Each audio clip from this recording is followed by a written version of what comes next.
Olá pessoal, tudo bem? Nesse vídeo nós vamos ver algumas súmulas súmulas IOJs relacionadas aos recursos.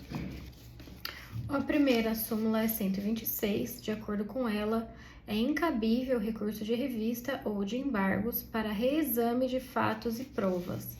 Essa súmula 126 sempre é mencionada nas decisões do TST, nós já tem vídeo lendo algumas decisões de informativos e muitas aqui citam 126. Então, para essa súmula não cabe recurso de revista ou de embargos para reexame de fatos e provas. Depois nós temos aqui súmula 184. De acordo com ela, ocorre preclusão se não forem opostos embargos declaratórios para suprir a omissão apontada em recurso de revista ou de embargos. Então, ocorre preclusão. A súmula 8 é muito importante também, professora Janete, não pode faltar de mencioná-la. Também já cobrou muitas vezes essa súmula.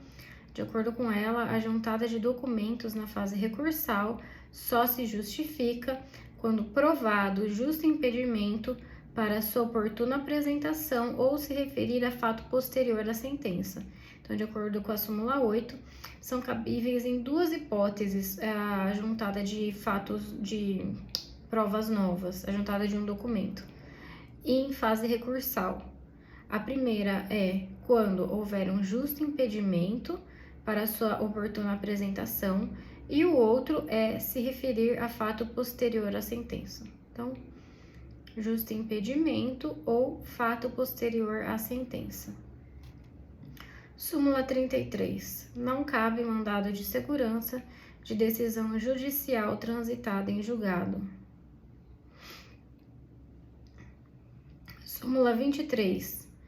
Não se conhece de recurso de revista ou de embargos se a decisão recorrida resolver determinado item do pedido por diversos fundamentos e a jurisprudência transcrita não abranger a todos. Então, a decisão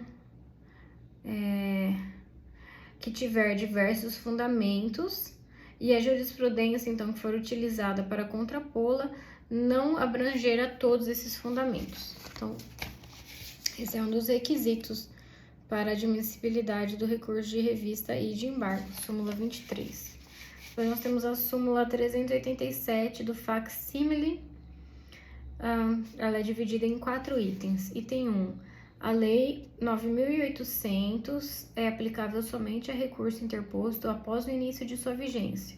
2. A contagem do quinquídio para apresentação dos originais de recurso interposto por intermédio de facsímile começa a fluir do dia subsequente ao término do prazo recursal, nos termos do artigo 2º da Lei 9.800, e não do dia seguinte à interposição do recurso, se esta se deu antes do término final do prazo.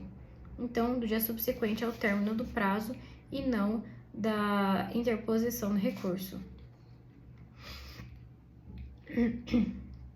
3. Item 3. Não se tratando a juntada dos originais de ato que dependa de notificação, pois a parte ao interpor recurso já tem ciência de seu ônus processual, não se aplica a regra do 224 quanto ao DAIS à quo, podendo coincidir com sábado, domingo ou feriado. Então, não se tratando a juntada dos originais ao DAIS à quo, o prazo final pode coincidir com sábado, domingo ou feriado. Item 4. A autorização para a utilização do facsímile, constante do artigo 1º da Lei 9.800, somente alcança as hipóteses em que o documento é dirigido diretamente ao órgão jurisdicional, não se aplicando a transmissão ocorrida entre particulares. Então, a autorização somente alcança as hipóteses em que o documento é dirigido ao órgão jurisdicional, não se aplica a transmissão ocorrida entre particulares. E agora a súmula 419, na execução por carta precatória, os embargos de terceiros serão oferecidos no juízo deprecado salvo se indicado pelo juízo deprecante o bem constrito ou se já devolvida a carta. Então, na execução por carta precatória, os embargos de terceiro serão oferecidos no juízo deprecado, salvo se indicado pelo juízo deprecante o bem constrito ou seja devolvida a carta. Então, a regra do embargo de terceiro é oferecer no juízo deprecado, não do deprecante. E a exceção é se o bem já foi... se o bem constrito foi indicado pelo deprecante ou se já devolvida a carta. Essa regra está no artigo 676 do CPC de 15. Temos aqui mais, olha, tem bastante... tem bastante a súmula sobre os recursos. Acho até que eu tinha separado para ler 4 nesse vídeo e 4 fichas no outro, senão vai ficar muito grande. Então, vamos ver mais 3, né? Deixa eu separar aqui. Muito bem. Súmula 421. Embargo de declaração trata sobre EDs, né?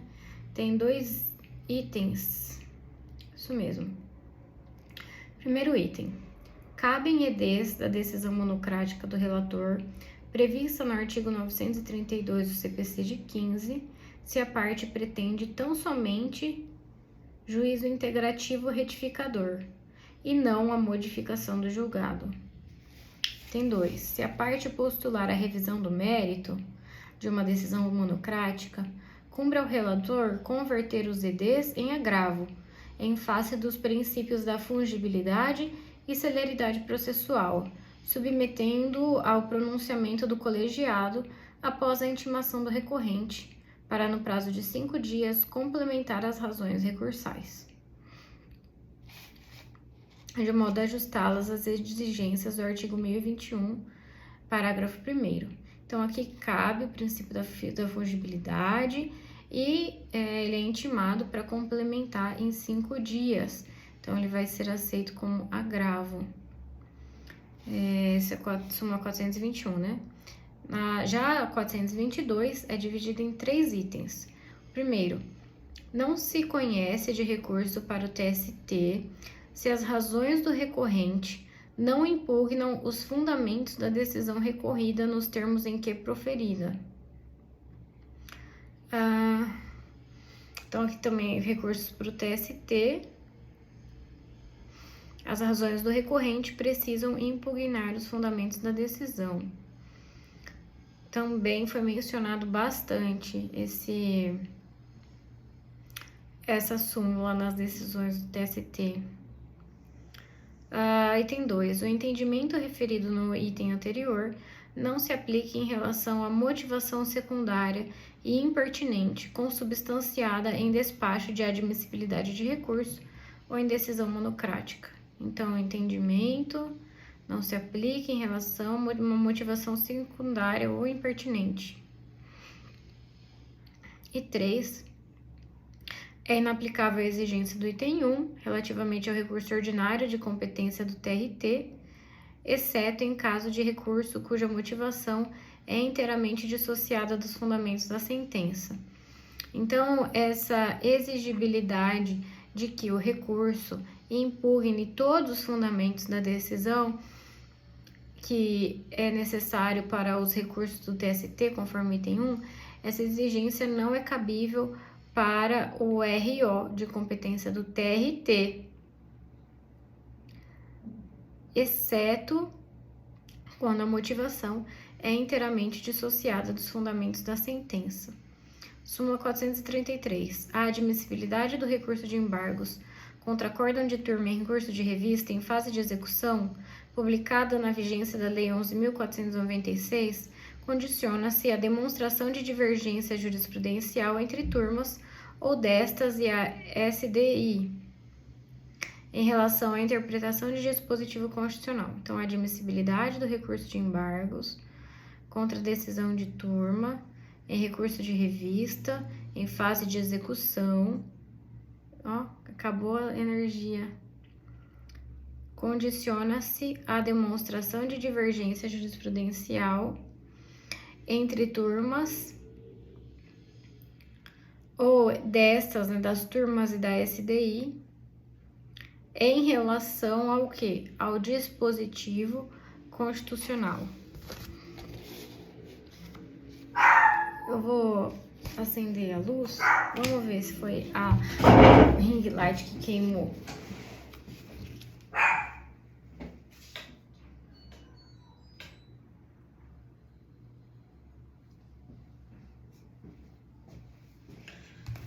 Foi a luz que queimou mesmo, não acendeu aqui a luz de casa.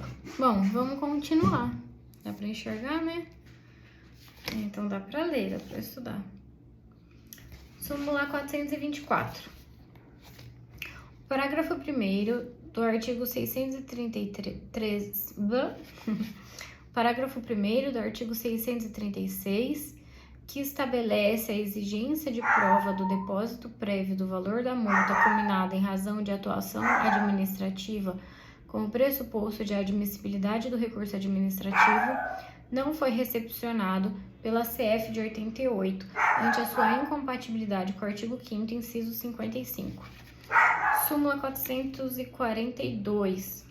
Nas causas sujeitas ao procedimento sumaríssimo, a admissibilidade do recurso de revista está limitada à demonstração de violação direta a dispositivo da Constituição Federal ou contrariedade à súmula do TST, não se admitindo recurso por contrariedade à OJ deste tribunal, ante a ausência de previsão no artigo 896, parágrafo 6º. Então, nas causas do procedimento sumaríssimo, para se ter a admissibilidade do recurso de revista, precisa de violação direta da Constituição Federal, de contrariedade à súmula do TST, não se admite a OJ, ante a ausência da previsão nesse artigo 896, parágrafo 6º. Súmula 393, 2 itens. Primeiro, o efeito devolutivo em profundidade do recurso ordinário que se extrai do artigo 1º do artigo 1013 do CPC de 15, transfere ao tribunal a apreciação dos fundamentos da inicial ou da defesa, não examinados pela sentença, ainda que não renovados em contrarrazões, desde que relativos ao capítulo impugnado. Então, esse item aqui também é bem importante, súmula 393, fala do efeito devolutivo em profundidade.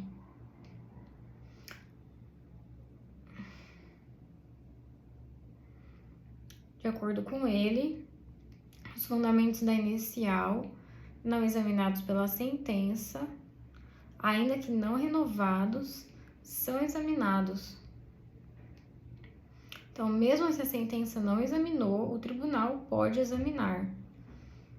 Item 2. Se o processo estiver em condição, o tribunal, ao julgar o RO, deverá decidir desde logo o mérito da causa, nos termos do artigo 1013. Voltou a luz. Depois eu tenho que acender, né, a do quarto. Bom, o efeito, se o processo estiver em condição... o tribunal, então, pode julgar o RO, mesmo que a sentença não tenha apreciado determinado fundamento, quando o processo está em condição de julgamento. Isso está previsto no artigo 1013, parágrafo 3º do CPC, e isso, né, pode ocorrer, inclusive, quando for constatada a omissão no exame de um dos pedidos, não só em relação aos fundamentos dos pedidos, mas em relação também à análise de um dos pedidos. Essa foi. Agora, a terceira ficha. Aqui. Não. Aqui. 450, súmula 459. O conhecimento do recurso de revista quanto a preliminar de nulidade por negativa de prestação jurisdicional supõe indicação de violação do artigo 832 da CLT, do artigo 489 do CPC, ou do artigo 93, inciso 9 da CF. Então, se eu for pleitear no recurso de revista uma nulidade por negativa de prestação jurisdicional, eu vou indicar a violação do artigo 832 da CLT, do artigo 489 do CPC ou do artigo 93, inciso 9. E aqui tem uma observação de que essa súmula 459 pode ser complementada pelo inciso 4º do parágrafo 1A do artigo 896.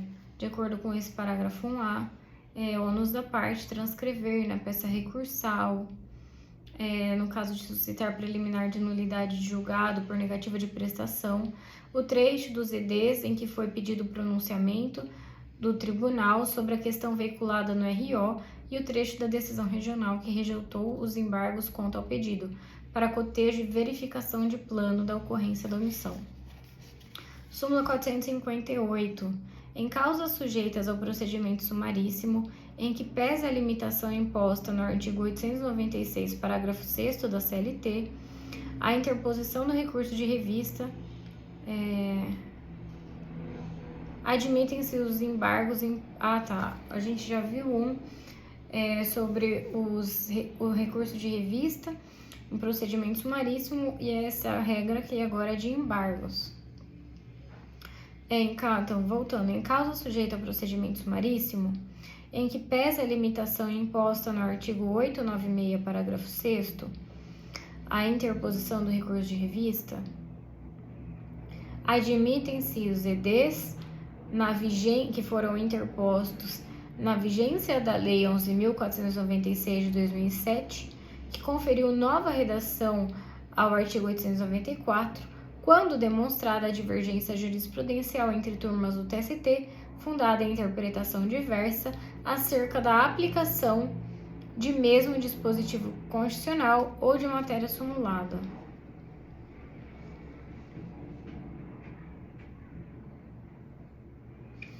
Então, para embargos que foram interpostos na vigência dessa Lei 11.496, era possível que uma das contrariedades que davam ensejo à propositura dos embargos em procedimento sumaríssimo era divergência jurisprudencial.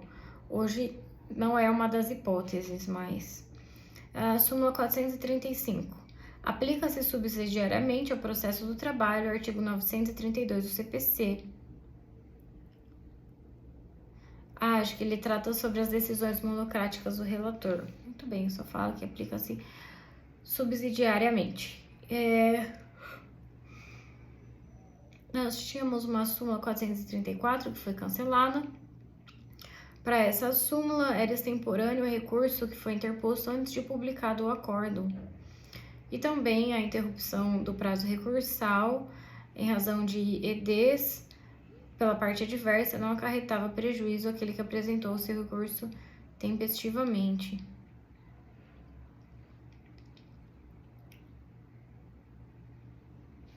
Bom, muito bem, mas essa súmula foi cancelada. Agora nós temos aqui súmula 201.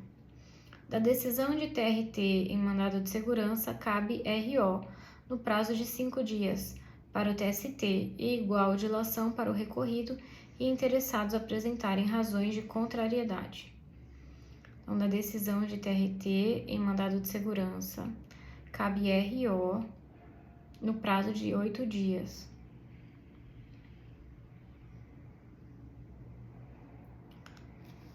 Muito bem. Súmula 218. É incabível recurso de revista interposto de acórdão regional prolatado em agravo de instrumento. Súmula 221. A admissibilidade do recurso de revista por violação tem como pressuposto a indicação expressa do dispositivo de lei ou da Constituição tido como violados.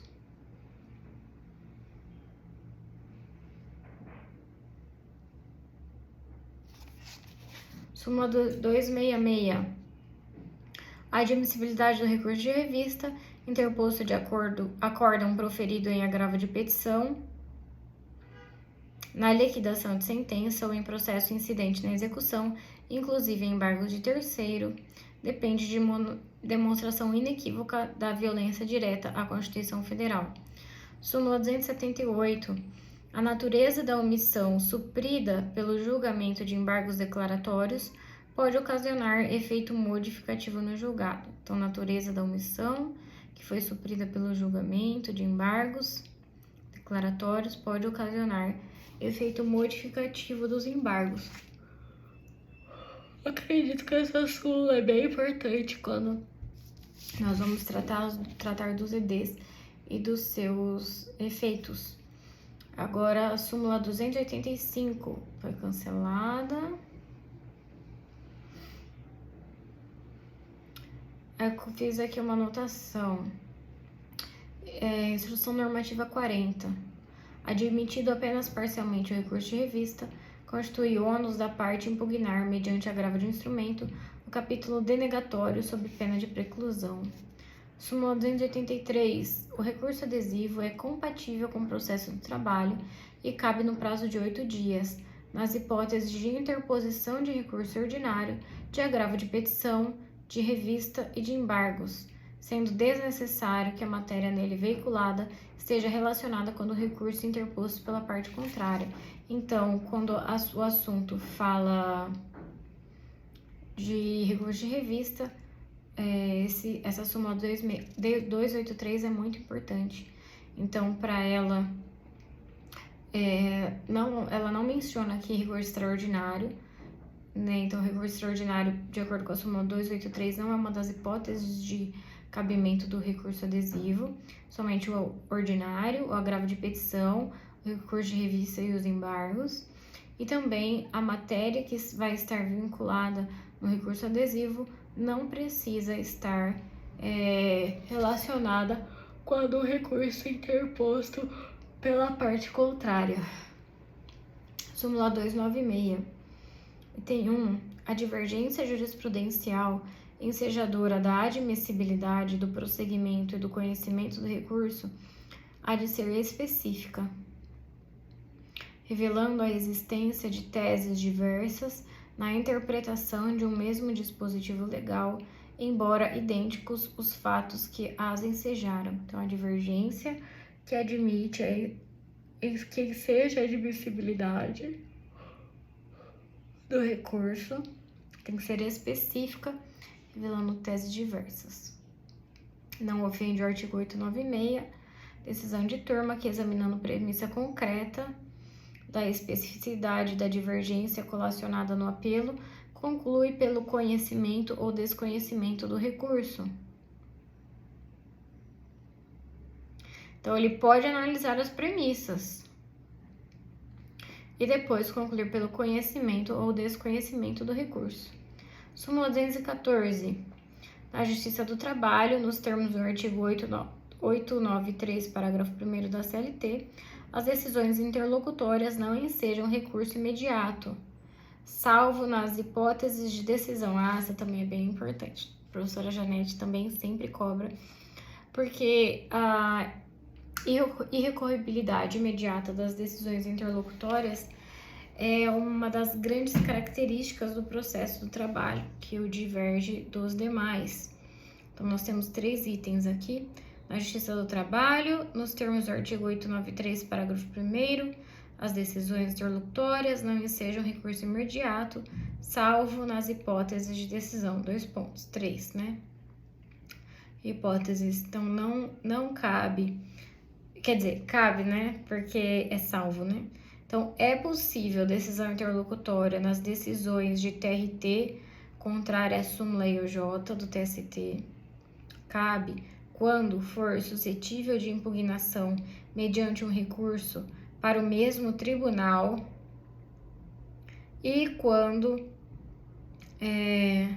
a decisão acolhe uma exceção de incompetência territorial com a remessa dos autos para TRT distinto daquele a que se vincula o juízo excepcionado, consoante o disposto no artigo 799, parágrafo 2º da CLT. Agora temos também a súmula 297, que trata do pré-questionamento. São 3 itens. Primeiro, de-se pré-questionada a matéria ou questão quando na decisão impugnada haja sido adotada explicitamente tese a respeito. 2. Incumbe à parte interessada, desde que a matéria haja sido invocada no recurso principal, opor edes, objetivando o pronunciamento sobre o tema, sob pena de preclusão. 3. Considera-se pré-questionada a questão jurídica invocada no recurso principal, sobre a qual se omite o tribunal de pronunciar tese, não obstante opostos embargos de declaração. Então, considera-se pré-questionada decisão jurídica que foi invocada, mas quando o tribunal se omite, também considera-se pré-questionado. Então, no 1 fala que tem que ter explicitamente. No 2, diz que tem que ter o embargo objetivando que o tribunal se pronuncie sob pena de preclusão. E no 3 diz que mesmo que ele não se pronuncie, é considerado então pré-questionada.